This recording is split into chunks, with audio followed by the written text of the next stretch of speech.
Hey everyone, Victor is here, and today I want to talk about this rather fun mechanism over here.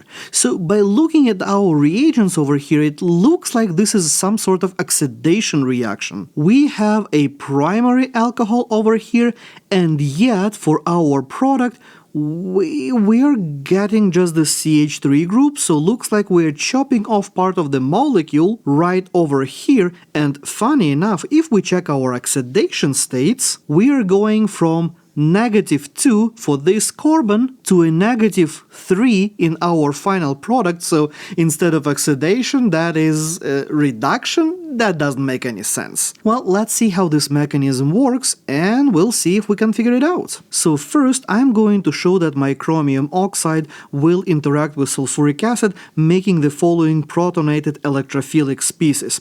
Then from this point, we're going to have a nucleophilic attack from the oxygen of our alcohol onto the chromium over here like so, giving us the following intermediate.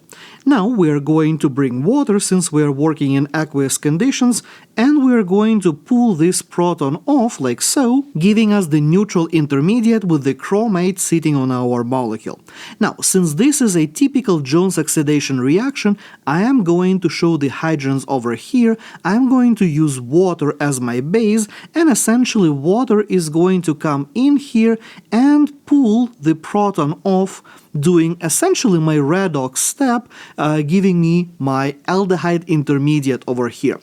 But since this is a reaction that is done in aqueous acidic conditions, aldehyde is just going to be an intermediate and not the final product. So we are going to proceed to the hydrate formation.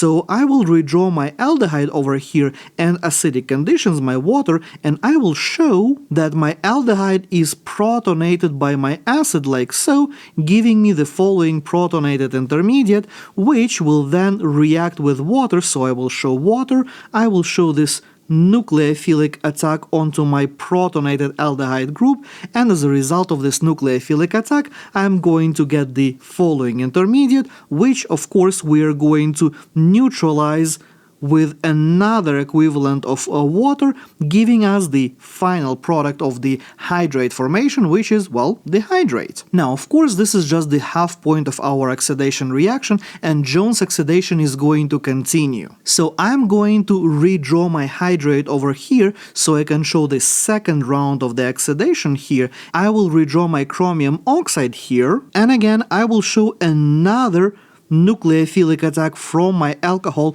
onto my chromium, giving me the following intermediate over here. Now, like in the previous case, we are going to bring a water molecule to deprotonate our species. So water comes in, deprotonates that, giving us the neutral intermediate. That neutral intermediate is going to undergo oxidation by taking this hydrogen. I'm going to use water to pull that hydrogen off like in the previous case. So water comes in, pulls the hydrogen off, doing the cascade of the electrons to the chromium, and as a result of this redox step, this redox reaction, we are going to get the carboxylic acid. Now, here is something really important about our carboxylic acid.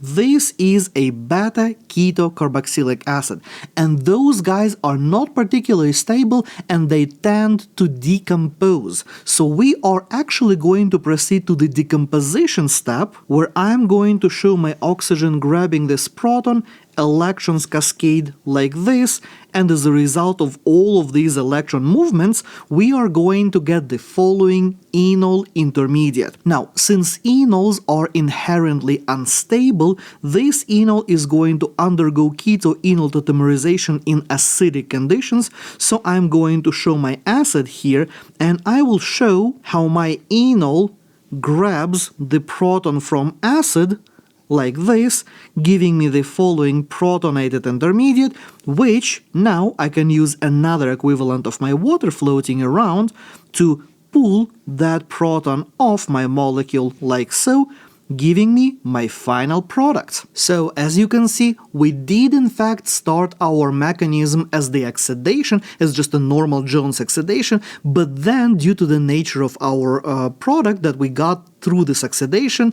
the reaction took the next step. So as always, whenever you make your final product in any kind of reaction that you're working, always make sure that there is nothing else that can happen with this product, because if there is something else that you can do, well, the reaction is going to continue and potentially give you something completely different. So always stay vigilant. And as always, thank you for watching. If you learned something new today, boop the like button and subscribe for more.